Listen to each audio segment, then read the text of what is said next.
बोला. मी ॲडव्होकेट नीता जोशी. मी अध्यक्ष आहे गणेश बिल्डर्स स्कीम नंबर 3चे. गणेश बिल्डर्स ही सोसायटी साधारण 88-89 सालापासून इथं अस्तित्वात आहे. साधारण 150 फ्लॅट धारक इथं राहतात. गणेश बिल्डर्सच्या बाजूला आहे अमोल नगर आणि त्याच्या पाठीमागे लोखंडवाला पार्क. ह्या तिन्ही सोसायट्यांना जोडणारा एकमेव रस्ता आहे हा अमोल नगर ते रुबी नगर असा. हा रस्ता 2006 साली खासदार फंडातून सार्वजनिक बांधकाम विभागाने हा रस्ता बांधलेला आहे. हा रस्ता बांधण्यासाठी कॉर्पोरेशनने परवानगी दिलेली आहे हे त्यांनी सांगितलं. पण आज तागायत हा रस्ता वापरात येऊ देत नाहीत. वारंवार ह्या रस्त्यावरती अतिक्रमण केली जातात. हा रस्ता वापरण्यापासून प्रतिबंध केला जातो.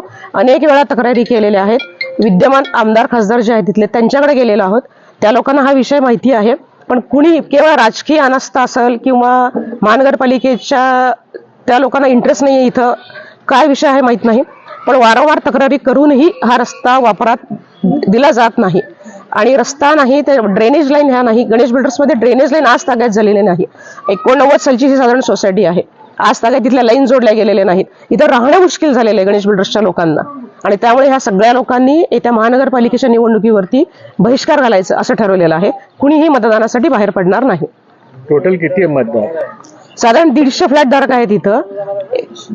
700-800 तर आरामात मतदान आहे इथलं.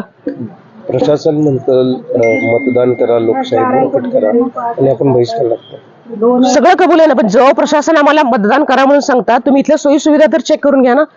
आम्हाला जर सोयी उपलब्ध नसतील, लोकप्रतिनिधी फक्त नावाला आहेत. लोकप्रतिनिधींना कुठलीही काही पडलेलं नाही, कोणाला काळजी नाहीये. विद्यमान आमदार भाजपचे इथून 3 वेळा लढून गेलेले आहेत. त्यांच्याकडे आम्ही अनेक वेळा आतापर्यंत तक्रारी दाखल केलेल्या आहेत. त्यांना वाटत नाही इथून हा रस्ता करून द्यावा म्हणून. राजकीय अनास्था ही सगळी, बाकी काही नाही. हा रस्ता किती मीटरचा आहे आणि काय वाद वगैरे आहे काय?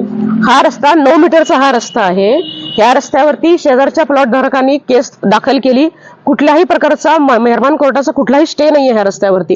फक्त ते दाखवण्यासाठी लोकांच्या डोळ्यामध्ये धूळफेक करण्यासाठी केस दाखल करायची, विड्रॉ करायची हे प्रकार चालू आहेत शेजारच्या प्लॉट धारकाचे. आणि केवळ राजकीय दबावापोटी हे सगळे प्रकार चाललेले. राजकीय दबाव आहे सगळा हा.